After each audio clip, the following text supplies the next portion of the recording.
Abraham and Sarah were getting old, but they did not have any children. They prayed hard to God to grant them a child, and finally God heard their prayers. You are a good man, Abraham, and I know you love me. Don't worry.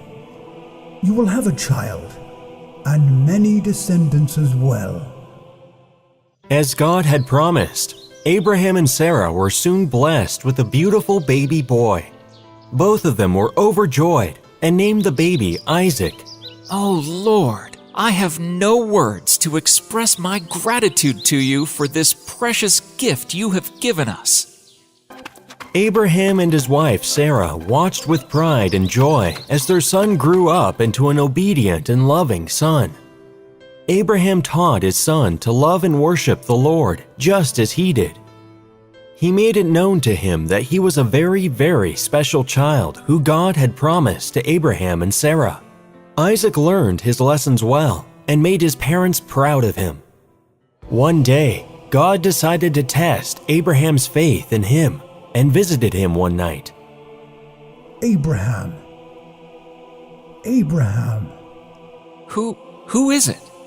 It is me, Abraham, your Lord.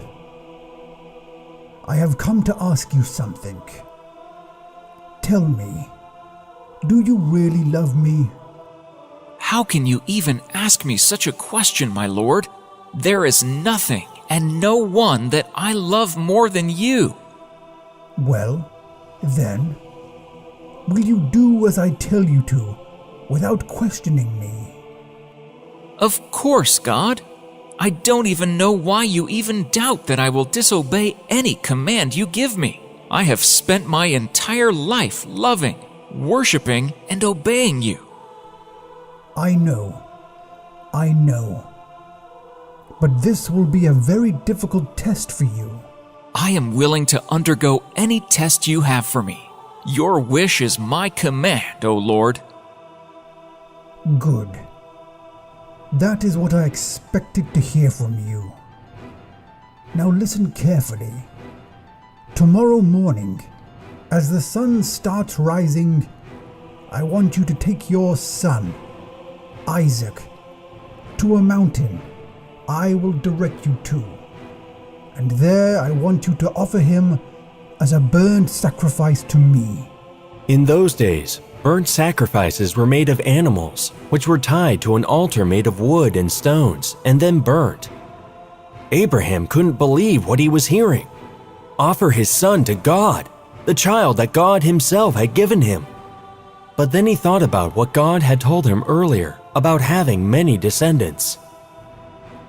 God has promised me descendants, but how will I have descendants unless I have a son? I cannot question God, for He knows best. It is a very tough test that God wants me to take. I don't know how I will be able to kill my own son. What is the matter, Abraham? Is it too difficult a task for you to obey? Your love for your son means more than doing what I am asking you to do? No, God. My son is, after all, your gift to me. So if you want him back, how can I refuse? Good. So now listen carefully to what I am going to tell you. Tomorrow morning, I will guide you to the place where you must sacrifice your son. It is in the land of Moriah. I will do as you say, God. The next morning, Abraham called for his 2 servants and told them to saddle up and load the donkey with wood and prepare to go on a journey. He then called his son. Isaac, my son, God wants me to make a burnt sacrifice, and you have to come along with me for this. Yes, Father, but where do we have to go? We have to go to Moriah, son. Though I too do not know the exact place, God will show us the way to get there. So Abraham, along with his son and 2 servants, set off to where God wanted him to make a sacrifice of his son. The thought of killing his beloved son made his heart very heavy, but he did not show his feelings to his son. They walked for 2 whole days, eating the food they were carrying and sleeping on the road. Finally, on the 3rd day, Abraham saw in the distance the mountain where God wanted him to make the sacrifice. On reaching there, Abraham told his servants to wait with the donkey while he and Isaac went up. Isaac, you carry the wood, and I will carry the knife and coal. The coal is too hot for you to carry. As they were climbing up, Isaac looked questioningly at Abraham. Father, Yes, my dear child? you said that God had asked you to make a burnt sacrifice. Yes. We are only carrying the wood for the altar, but where is the animal that has to be sacrificed? Abraham didn't know what reply to give his son, so he just looked away. Tell me, Father, where is the animal? Son, I have full faith in my Lord. He will provide the animal to be sacrificed. Abraham and Isaac proceeded to the top. And when they reached there, Abraham set about to make the altar with stones and wood. As he was doing so, tears were streaming down his face. Why are you crying, Father? What is the matter? Abraham quickly wiped away his tears and looked at his beloved son with a sad smile. Nothing, my child. Nothing. Though Abraham had full faith in his Lord and couldn't think of disobeying him, he still dreaded the thought of plunging a knife into his only and most loved son. However, the thought of not doing what God wanted him to do never crossed his mind.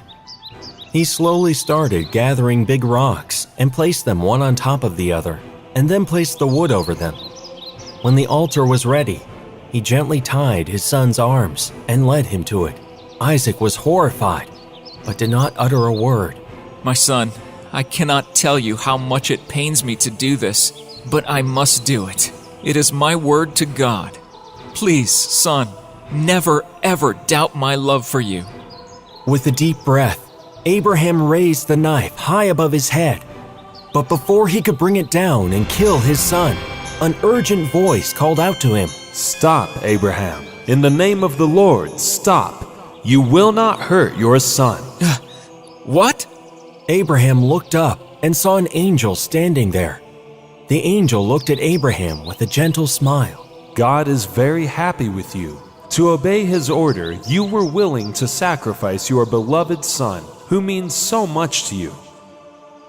You have proved that your love for God is above everything and everybody, but now you do not have to sacrifice your son. Abraham could not believe his eyes. He breathed a deep sigh of relief and knelt down with his arms outstretched. Praise be to my Lord, the Master. The Lord will grant you as many descendants as there are stars in the sky, as there are grains of sand on the beaches. You are the Lord's blessed one. Glory be to you, O God. I thank you from the bottom of my heart. Abraham got up and went to his son and untied him. Come to me, my precious child. I hope you know that I love you dearly, but I had to do what I did, as I could not disobey my Lord. I know, Father, and I never doubted your love for me even for a minute. Both father and son hugged each other joyously. Just then, Abraham heard a sound. He looked around and saw a ram that had got caught by its horns in a bush. He quickly went and killed the ram, offering it as the sacrifice instead of his son. He then held his son's hand, and they both turned around to make their way down. This place shall be called Jehovah-Jireh, which means the Lord provides. Those who love him will always have his blessings. So saying, both father and son went down and headed back home.